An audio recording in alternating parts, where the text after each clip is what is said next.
So the Master said, don't take Isis literally. Don't take Isis literally. The great Chohan says, take the Book of Light literally. Yes, yes. It has all 7 keys, and by reading over and over again the Book of Light, you can turn one key after the other, and you will understand that the keys are nothing but the tools to access your 7 bodies sooner or later, this life or the next. So the Masters warns in it, don't take Isis literally. This book, they said, is a first try, done or written to direct the attention of the spiritists from their wrong way, and to show them that there's more than just body and soul. So the first step from 2 is logically 3. 1, 2, 3. So the 3 was the logical continuation from the knowledge of that time, seeing the human being as body and soul. Human being is more. Human being is spirit, soul, and body. Human being is even more. It is 7-fold, it is 9-fold, it is 12-fold. You see, in order to understand that, you would have to study then the Book of Light. Let me make one thing clear. I went to Los Angeles because I was dissatisfied with my life. Life of fame, of money, of everything. I wanted to know what is the origin and purpose of man and universe. I studied all religions, then I found my teacher, Beatrice Fleming. She guided me a step further. Then I read Isis and Secret Doctrine. Secret Doctrine I read maybe 1,000 times. No, exaggerated. But many, many, many times. In German, English, and Spanish. Then I was ready for the first step. Then the Master called me. And he said, you have to throw off everything. Come to LA. I came there, became homeless, and I concentrated on what I had to do. And I only wrote down what I was dictated. This is the Book of Light. It is the 3rd occult step. There was a problem, returning now to Isis Unveiled, with the Mahatma Kothami.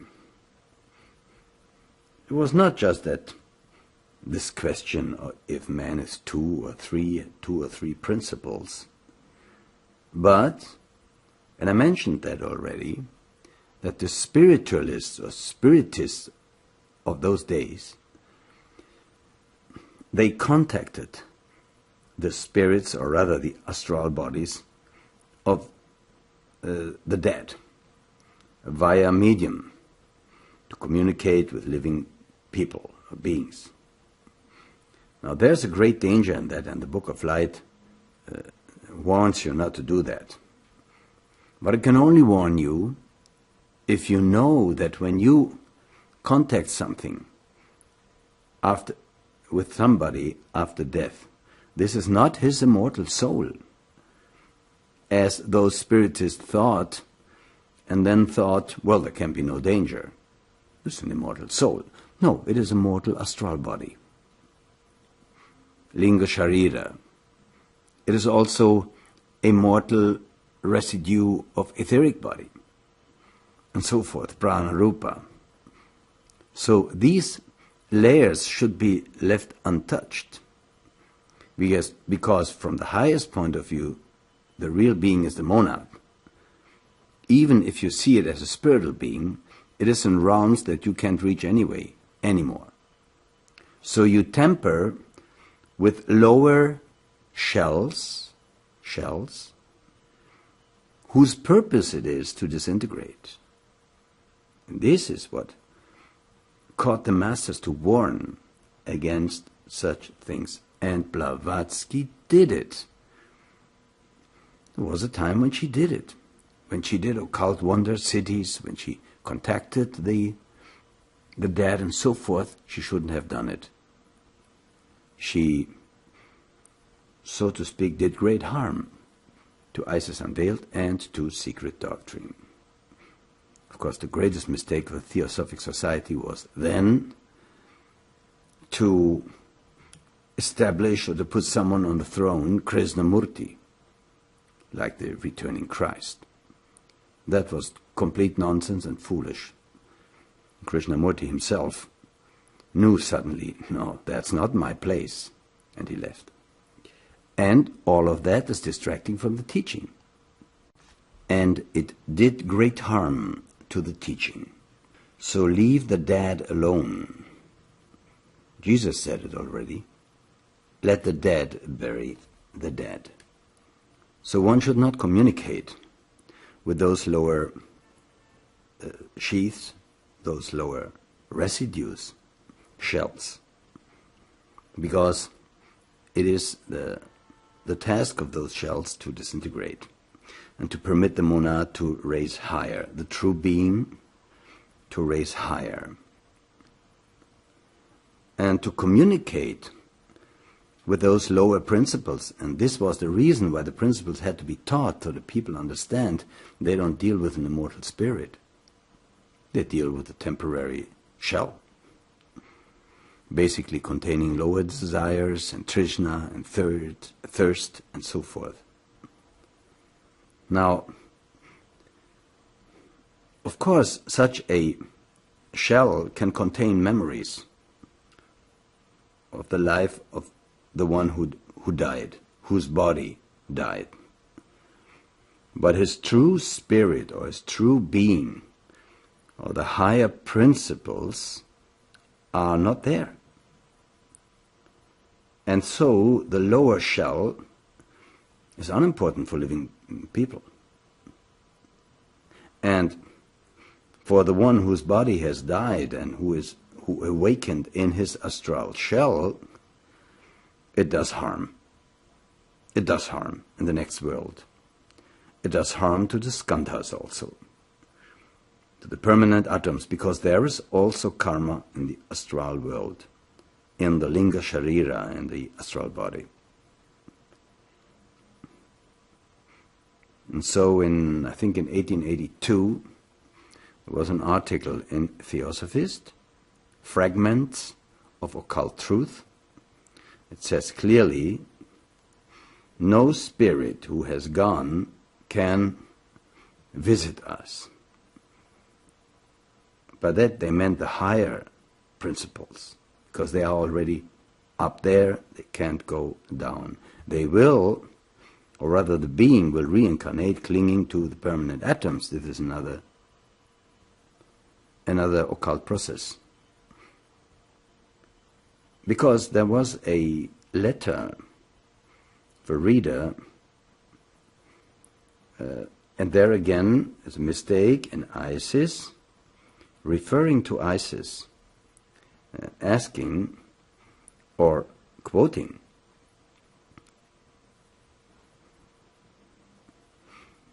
and there we have already the use of the term spirit, which of course was understood as immortal spirit, but when it was written there, had another meaning.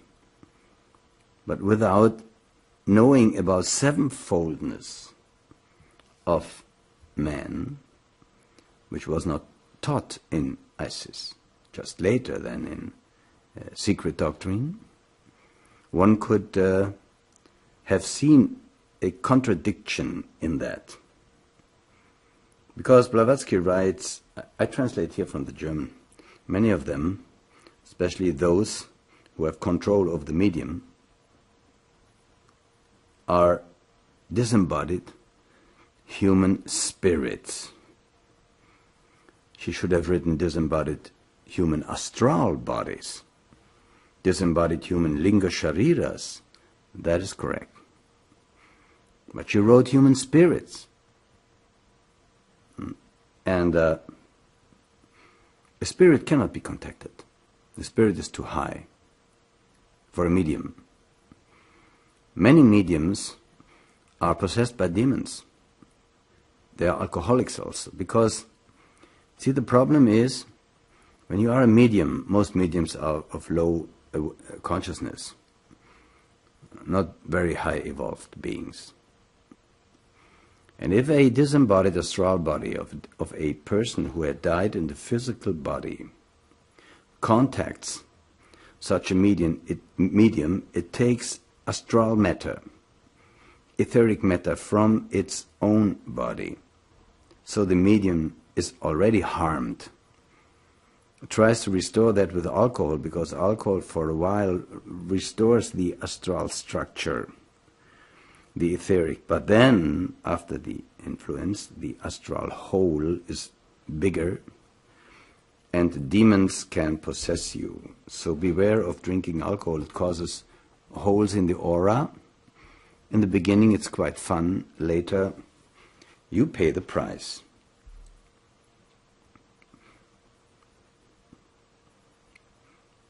And so the confusion was great, because she used the term spirit, sometimes meaning the astral body, sometimes not.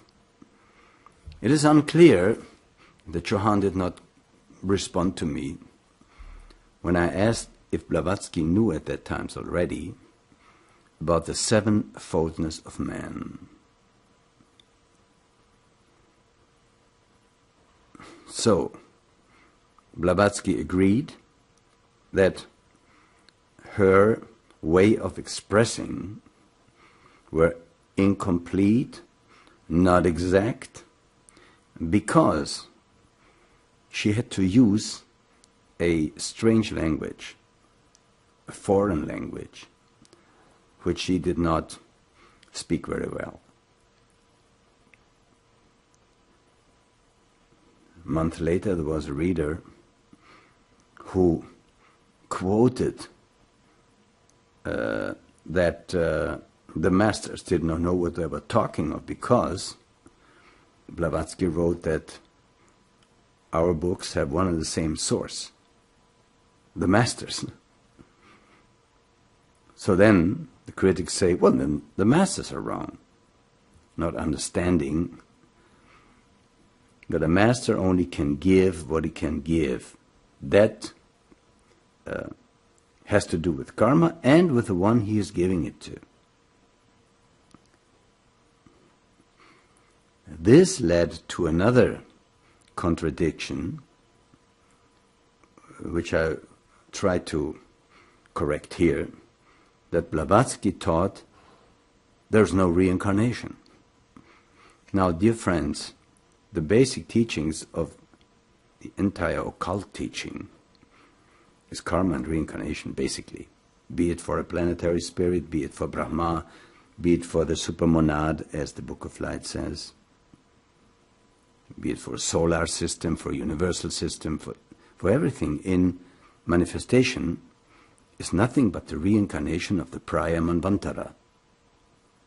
It's the teaching.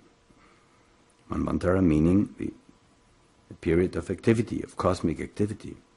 Pralaya meaning a period of cosmic rest. And the critics said reincarnation means the twice appearing in one and the same individual, or in his astral monad on the same planet. Then they write, this is not a rule but an exception, like a teratologic phenomenon of a child born with two heads. Now this is, of course,